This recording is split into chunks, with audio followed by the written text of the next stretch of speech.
¿Era necesario el tiempo para armar un acto así dentro de la propia legislatura? Pregunto, digo, ¿cuál es la mirada?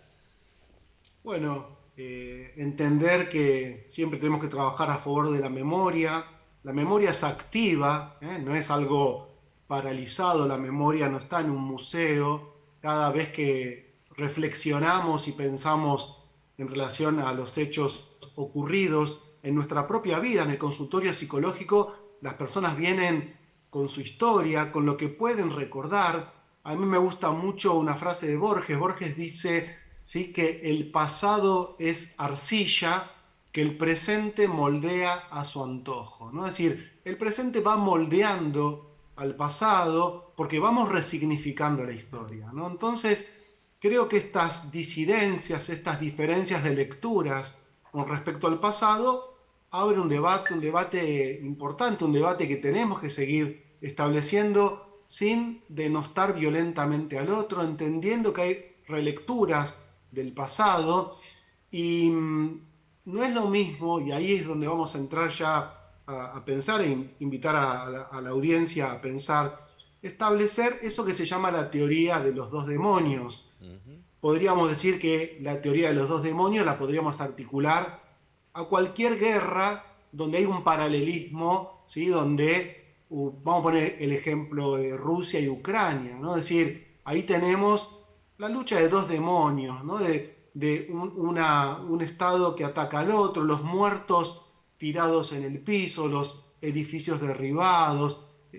Repudiamos toda forma de violencia, pero ahí tenemos un paralelismo entre dos formas que tiene la guerra de atacar uno al otro, establecer enemigos, lamentablemente, pero lo que pasó en la última dictadura no tiene que ver con esto, porque si bien es verdad, ¿sí?, que es lo que hoy quieren reconocer, que del lado, digamos, opuesto a la dictadura, del lado, por supuesto, que tiene que ver con montoneros o con fuerzas, ¿sí?, ligadas a la violencia, que también mataban civiles y militares, pero lo que pasó con la dictadura tiene que ver no con un paralelismo, sino con una programación sistemática de secuestro, tortura y desaparición de gente, es decir, y apropiación de bebés. Entonces ya no tenemos un paralelismo, eso es lo que tiene que entender la gente,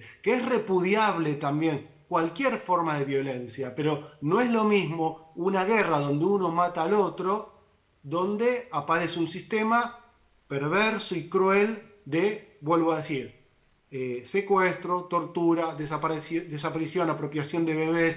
Eso no hay que olvidarlo. Y además no hay que instalar el negacionismo, ¿no? Porque si presentamos el tema como que hay que reivindicar la memoria y tenerla presente, por ahí no estar todo el tiempo hurgándola, porque tampoco nos hace bien y no tenemos respuestas a muchas cosas todavía, pero no va por el negacionismo. Waldo. Pablo, hay una consideración que me parece muy importante entre lo que planteabas, y esto es de la memoria como una cuestión dinámica, ¿no?, que vamos construyendo cotidianamente. Hay, por supuesto, intenciones políticas. Victoria Villarroel es candidata a vicepresidente. No me cabe ninguna duda que ha medido también en cuestión de su perspectiva electoral el acto del día de ayer. Considero, Sí. siendo diputada, que quizá si lo que buscaba era dar contención o apoyo a las víctimas de los crímenes de las organizaciones armadas, bien podría haber trabajado legislativamente en la materia. Ahora, nosotros como sociedad no merecemos o no le debemos, mejor dicho, un acompañamiento también a esas víctimas de aquellos crímenes. Indudablemente no hay parangón, no pueden establecerse del mismo modo que los crímenes de lesa humanidad, pero sí estamos hablando de personas que sufrieron, que todavía tienen en muchos casos heridas abiertas. ¿No nos faltó algo como sociedad para haber acompañado a esa gente también? Sí, claro, por supuesto que tenemos que seguir trabajando con esa memoria, ¿sí?, tomando testimonios. Para eso está la justicia. La justicia debe juzgar cualquier hecho de violencia, cualquier persona que ha lastimado o ha matado tiene que ser, digamos, juzgada como corresponde. Pero lo que acá estamos diciendo es esto, lo que vos, Waldo, muy bien decías, ¿no? No es lo mismo el delito de lesa humanidad que un asesinato.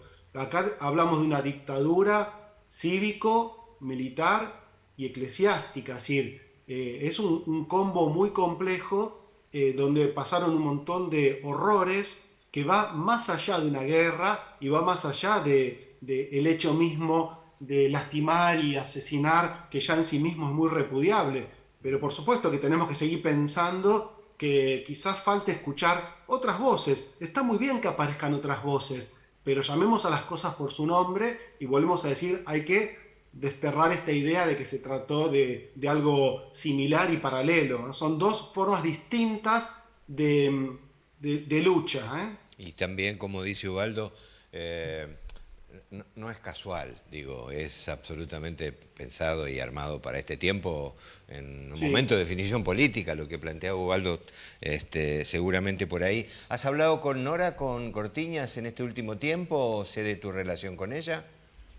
Mirá, estuve hablando hará 10, 15 días, así que bueno, está bien, está resistiendo sus 93 años, bien digo, pero se la ve bien y obviamente muy movilizada con todo esto que está pasando, con estos discursos negacionistas, con estos discursos de odio. Imaginemos que el caso ya que la traes, vuelvo a decir, Norita Cortiñas, nuestra vecina y querida madre de Plaza de Mayo, línea fundadora, no pudo velar a su hijo, ¿no? Entonces, ahí está lo que tenemos que pensar, que también es muy probable que otras madres hayan vivido el horror del asesinato de un hijo, que debe ser lo peor que te pueda pasar en la vida, pero merecían todas las madres y los padres de desaparecidos y desaparecidas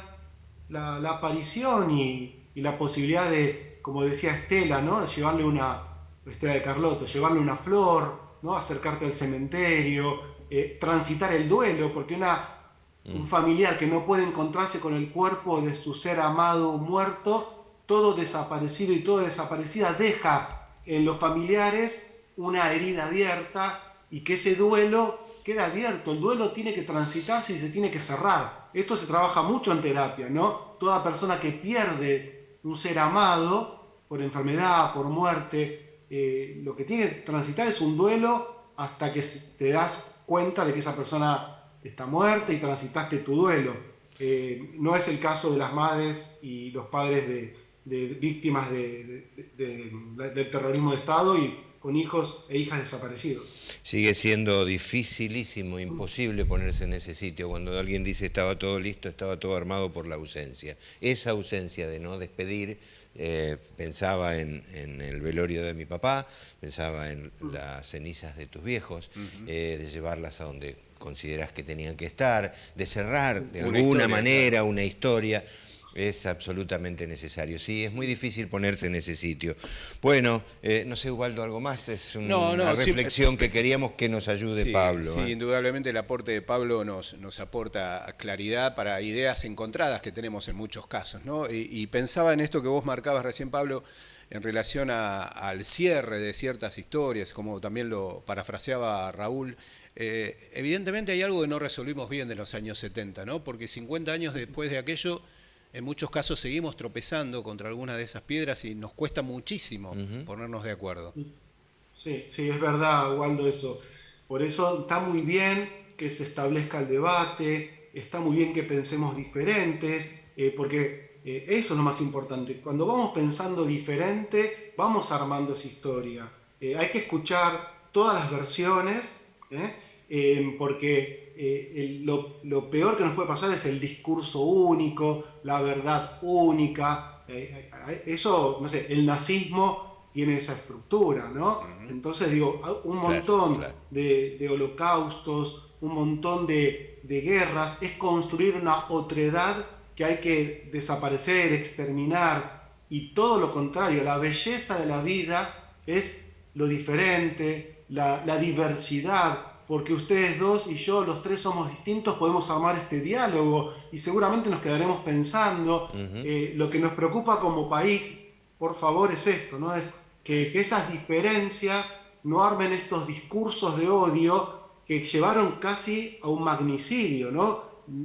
no tengo la menor duda que el intento de asesinato a Cristina estuvo motorizado por discursos de odio, donde a ella la ponían en la Plaza de Mayo ahorcada, en vez de pensar un montón de cosas que seguramente Cristina hizo bien o mal, que está muy bien esa discusión, pero decir yegua, decir que ladrona, ponerla en la Plaza de Mayo ahorcada, poner una guillotina, eso es lo que tenemos que desterrar. Lo mismo con la dictadura, con el terrorismo de Estado, con los subversivos, todas esas palabras hay que revisarlas y hay que repensar a favor de la paz, que es lo que tanto estamos necesitando, ¿no?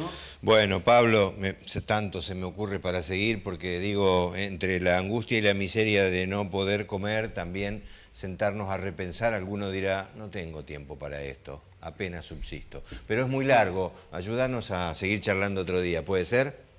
Por supuesto, siempre presente para estar con ustedes y en función de estas cuestiones que tienen que ver con la salud de la población, la salud mental, la salud emocional, entonces trabajemos a favor de eso, ¿no? De una salud integral, ¿no? Entonces, quien no tiene para comer, le cuesta muchísimo estar en el debate, porque lo primero es el techo, la comida, y eso es lo que tenemos que lograr, ¿no? Que no haya gente pobre y tanto sufrimiento, porque hay que evitar el sufrimiento para ser felices.